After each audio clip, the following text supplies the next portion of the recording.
Hello, everyone, and welcome back to GodSaw's Turnbuckle. And we are here once again. We're going to be having two nights of predictions. This one is going to be for SummerSlam Night 1. We will do SummerSlam Night 2 in a different video, but I did want to go through the first 6 matches that will be happening on the Saturday night. As of right now, for both nights, it is going to be 12 matches. It looks like it's 6 matches on each show for everything, and it looks like it has the potential of being pretty good. But then again, I do feel like any pay-per-view, whether it comes from WWE or AEW or even TNA or pretty much most promotions, they're going to be able to give you a very good show, or at least on paper give you something like that. Now, whether or not that ends out being the case, well, that'll be determined when the shows actually happen themselves and how the matches end up going. But we are going to go ahead and get started here with the first match on night 1, and we are going to be going with Sami Zayn going up against Karrion Kross. This is going to be the third match between the two of them over the last pretty much about month and a half, or around that area. You had the first match that Sami Zayn won at Night of Champions. They had another match on Monday Night Raw where Karrion Kross ended up picking up the victory, and this is going to be the third match within that as well. This is going to be interesting just based upon aspects that, there's been a lot of rumors that Karrion Kross's contract's coming up soon, whether or not he's going to resign or anything in that sense. I'm not necessarily certain how much that's going to play off into this. They are playing into the whole aspect of, if Sami loses, he has to tell Karrion Kross that he's right and that Sami Zayn's a liar about who he is and everything. But if Karrion Kross ends out losing, he has to basically say he was wrong about Sami Zayn.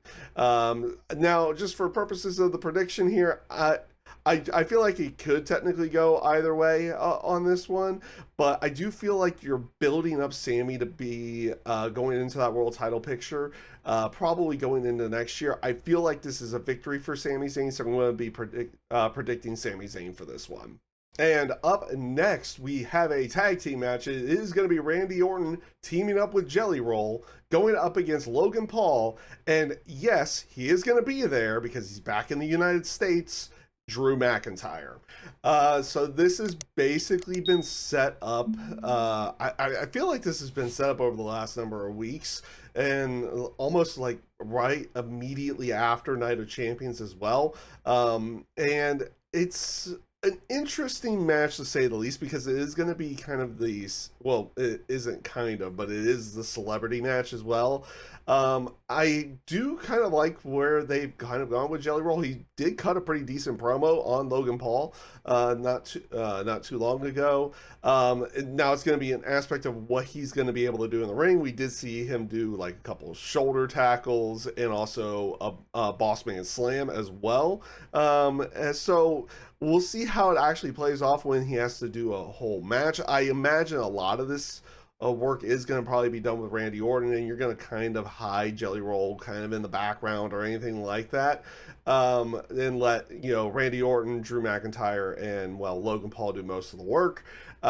In terms of prediction for this one, I do feel like they're gonna basically have the baby faces win this one. So I'm gonna go with Randy Orton and Jelly Roll for this. But if I could see them going the other way as well. But I feel like it's a babyface win for this particular match. So I'm gonna go with, again, Orton and Jelly Roll. And up next is going to be for the Women's Tag Team Championships. It's going to be Roxanne Perez and Raquel Rodriguez going up against Alexa Bliss and Charlotte Flair. This has actually been kind of fun to watch, especially with the whole dynamic between Alexa Bliss and Charlotte Flair at this point in time, because the two of them are going out there, and it feels like that the two of them are just trying to make the other one laugh. And it's been actually a good dynamic. Of course, you also have the whole aspect of the dynamic between Raquel Rodriguez and Roxanne Perez as well, with the Judgment Day. How is that going to play off the whole aspect of being, Liv Morgan being out injured, everything in that sense as well. Otherwise, we really haven't seen too much of a dynamic between the two teams. been kind of a few matches here and there, like few one-on-one matches, but there hasn't really been that much of a build outside of the team dynamics between both teams themselves, because both teams are kind of rather new, because Roxanne is replacing Liv, and then they've just teamed up Alexa Bliss and Charlotte Flair as well. Now, in purposes of a winner here, I feel like they're gonna run with, like, people are really liking this Alexa Bliss and Charlotte Flair team up, and I feel like they're going to run with that for a little bit on this one. And if they're going to run with that for a little bit, I feel like they're going to pick up the victory in this, and I'm going to have Charlotte Flair and Alexa Bliss win, and they're going to be picking up those tag team titles. And up next, we have another tag team match. It is going to be Roman Reigns and Jey Uso going up against Bron Breakker and Big Bronson Reed. I've actually been liking this. I'm not gonna lie. I know they've only been building up over the last 3 weeks, and you do have the whole aspect of Seth Rollins being out injured as well. So I don't know if Seth was supposed to play a role in this in some way, or if it was going to be more of like a Roman Reigns versus Seth Rollins thing, and then Bron Breakker and Bronson Reed were going to be doing something else. Hard to really say where they would have been going with that. Also, we'll probably talk a little bit more about Seth in an upcoming match as well, because we have a very interesting dynamic with the whole Seth Rollins being out injured, but that's for a later down match. But with this one, like I said, I've been enjoying what they've been doing. It did look like for a while that they were going to you're going to have Roman Reigns and Jey Uso kind of stand tall the entire time, which almost made me want to pick Bron Breakker and Bronson Reed to pick up the victory in this match. But with the segment that they did on Monday night with the beatdown of both Roman and Jey, and of course the whole aspect of Bronson Reed hitting a tsunami on Roman Reigns, and then Bron Breakker spearing both of them through the barricade, and then Bronson Reed just steals Roman Reigns' shoes for, I guess, reasons. I don't necessarily know why. But it was actually a very effective segment to make Bron Breakker and Bronson Reed look very dangerous going into this particular match. I do feel like this is going to be something for Roman Reigns and Jey Uso to pick up the victory on this one, so I am going to be making them the prediction here, but I do anticipate this one to be a good match, and hopefully it will be a good showcase for both Bronson Reed and Bron Breakker, but I feel like they won't be picking up the victory in this one, though I guess there is a possibility if they really wanted to push them, both of them really high up the card, they could pick up the victory. I just don't see it happening, so I'm going with Roman Reigns and Jey Uso. And up next is going to be for the WWE Women's Championship. It's going to be Tiffany Stratton going up against Jade Cargill, and this one's I think this one's an interesting match. Just to see how well it's going to play off when you get to the match itself between both of them. They were putting on a really good match between the two of them not too long ago, like a few months ago as well, which I believe ended up in a disqualification area. But this was before Jade Cargill had won the Queen of the Ring and became a #1 contender to that title. So I do feel like the two of them are going to be able to put on a pretty good match here. The setup has been kind of your standard fare. It's babyface versus babyface. Both of them saying, they're going to win, blah, blah, blah. But you also have the whole aspect of, both of them wanting to be able to go into the night with the other person being at their best health. So whenever one of them gets attacked or double teamed or anything like that, the other one will make the save. So that's what we've been kind of seeing so far with this one. So I wouldn't really say the build has been like super spectacular, but I do anticipate that match to be a pretty good one as well. Now, depending on what they're going to be wanting to do, and you can have the whole aspect of Naomi being in there as well. Is she going to still play off the whole aspect that she doesn't want Jade to pick up a title or anything like that? And you could play that into the next night as well for Naomi's match in the triple threat. or does she just stay out of it because now she does have her world title and doesn't want to deal with Jade in any way, shape, or form anymore? That's gonna be kind of the dynamic, I think, for that particular match. I feel like it is going to be the latter, and Naomi is not going to get involved in the match itself.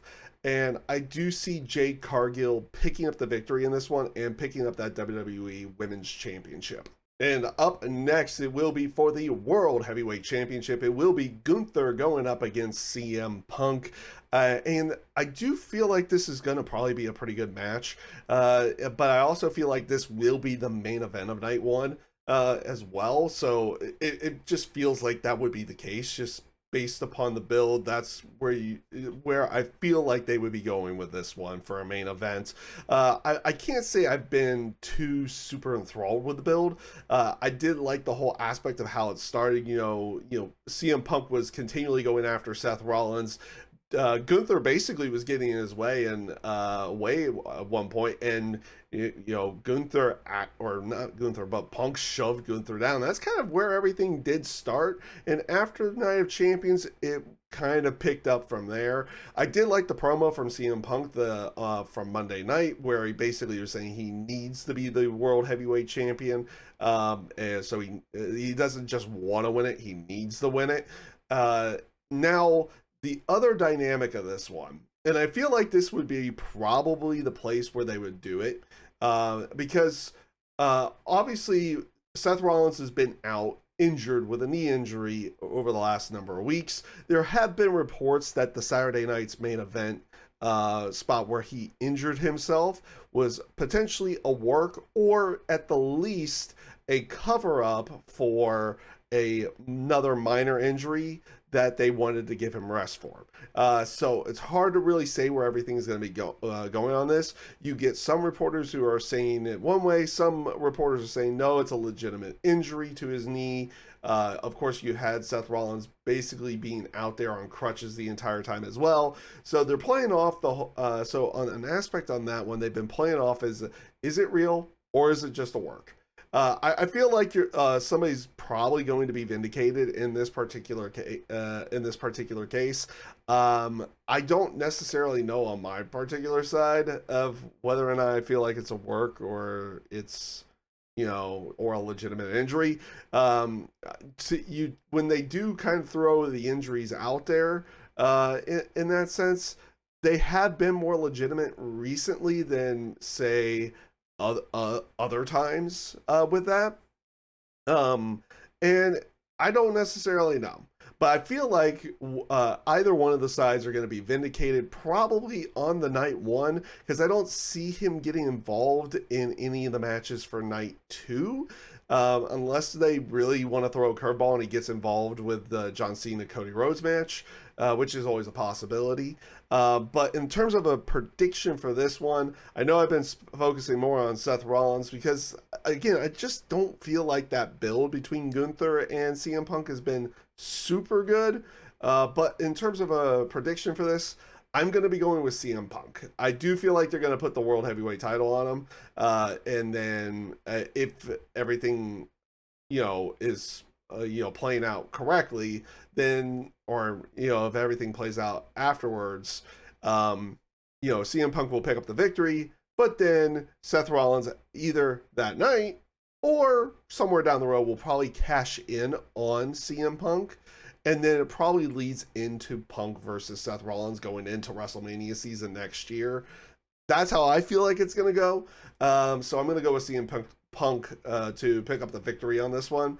And that is everything for SummerSlam Night 1. Again, I'll be doing SummerSlam Night 2 in a different video on this one, just, for time constraints, or just because I kind of wanted to split both nights up as well. But go ahead and leave your predictions down in the comments below. Also, if you feel like doing so, give a like, subscribe to the video if you so wish. With that being said, I hope you all take care, stay safe, stay healthy, and have a great rest of your day.